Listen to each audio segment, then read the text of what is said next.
Welcome to Let Go, Lean In, my podcast designed with transformational leaders like you in mind. I'm Lisa Lewis, your transformational leadership coach. In each episode, you'll find help growing awareness of your mindset as a leader, be equipped with a tool to let go of unrealistic expectations and self-limiting beliefs that get in the way of your one precious life. My goal is for you to thrive as you lean in toward the leadership call God has put on your life. Join me and other leaders as we let go and lean in together. Welcome to another episode of Let Go, Lean In, your transformational leadership podcast for women leaders in work, life, and faith. I'm excited to be here today with two my dear friends, Jeronica Macey and Be'Anka Ashaolu, who are leaders in their workspaces, but also community and faith. So let me begin by sharing their bios with you, and then we'll get started with our interview. Thank you both for being here today. This is super exciting.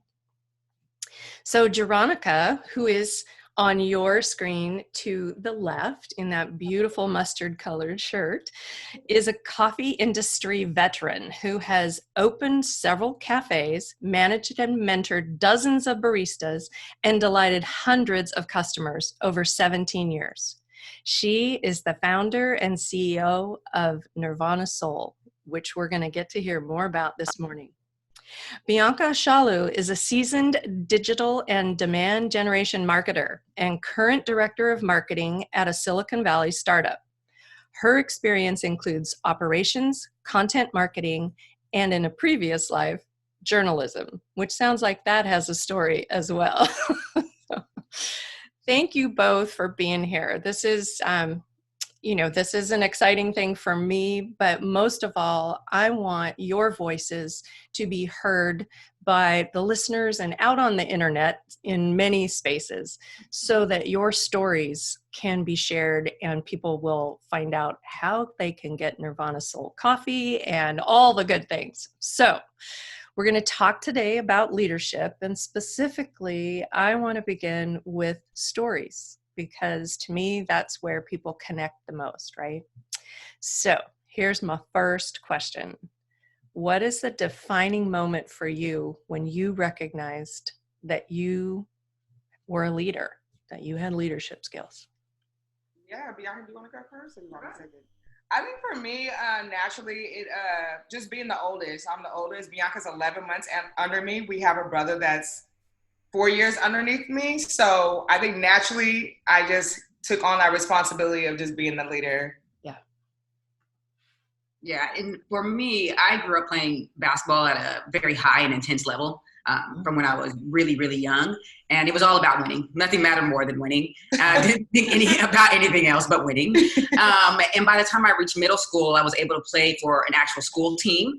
And most of the girls on that team had never played before. In fact, I may have been the only person who's ever played before.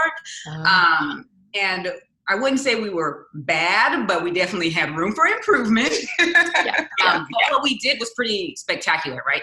We went on and we ended up coming in second place to a school that had been first place like for the last 10 years or something.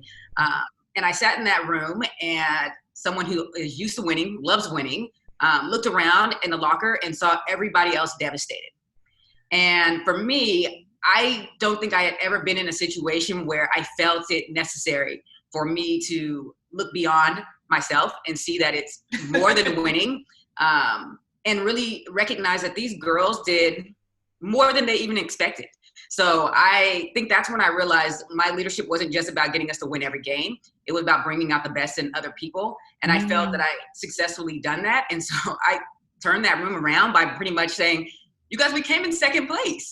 And second place is awesome. And we didn't think we'd win in games. So let's celebrate the wins that we did have and not take this moment as a loss. And that was probably the first time I ever saw basketball that way.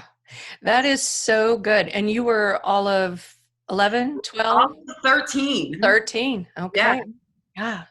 Yeah, and you know, Jeronica, you said from early on as the big sister, you kind of took on that leadership role. But I imagine there's a place in your story as well where there, you know, in addition to yes, being the big sister and helping. In fact, I'm going to see if I can do this. Everybody needs to see this picture. Here is Jeronica leading her little sister. Here's how you hold the balloon. That's so good. I'm going to put the links to Nirvana Soul in the show notes and things so people can follow you over on Instagram. That is so funny. But I love that picture because that really demonstrates what you were just saying. But honestly, if you think about it, I bet there's another place in your story where you took some leadership. Well, I didn't mention we grew up with a single parent. So my mom worked a lot. So I kind of was put in a place to having to be like a leader, just kind of for my brothers and sisters, the responsibilities around the house. And I kind of was really social. So I wanted my friends at the house and I always wanted to go out. So it was kind of like, you do this, then you can do this. It was like a reward. So I kind of took that upon myself to kind of rear all of us to kind of do the right things.